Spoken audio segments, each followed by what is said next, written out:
so you can make informed sourcing decisions with confidence. বিশ্বের তথ্য ও যোগাযোগ প্রযুক্তি খাতের অন্যতম বৃহৎ সম্মেলন ওয়েব সামিটের দ্বিতীয় দিনেও কানায় কানায় পূর্ণ। 20,000 দর্শক ধারণ ক্ষমতা সম্পন্ন পর্তুগালের লিসবনের আল্টিস এরেনার ইনডোর গ্যালারি কৃত্রিম বুদ্ধিমত্তা শুধুই মানুষের কল্যাণে কিভাবে ব্যবহার করা যায় তা নিয়ে মঞ্চে চলে নানা আলোচনা, সেই সঙ্গে বৈশ্বিক রাজনীতি সহ নানা উদ্ভাবন এবং সেগুলোর উপযোগিতা তুলে ধরেন বক্তারা। অন্যদিকে বাইরের প্যাভিলিয়নগুলোতে দোকান নিয়ে বসেছে অসংখ্য প্রতিষ্ঠান।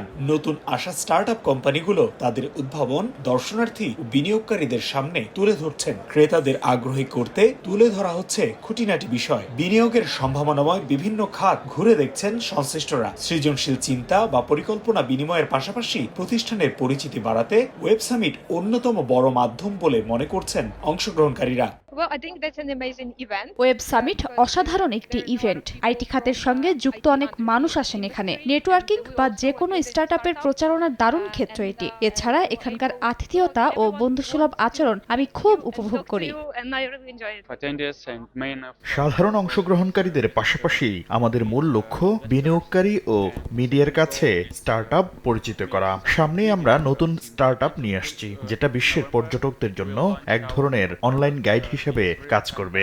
আমি মনে করি নতুন উদ্ভাবন বিশ্বের সামনে তুলে ধরার জন্য এটাই সবচেয়ে ভালো প্ল্যাটফর্ম। ওয়েব সামিটকে ঘিরে উৎসবের আমেজ লিসবন জুড়ে। 4 দিনের এ সম্মেলন শেষ হবে বৃহস্পতিবার।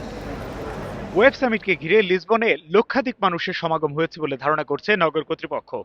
সম্মেলনে অংশগ্রহণ শেষে লিসবন ও আশেপাশের এলাকা ঘুরে দেখছেন অতিথিরা।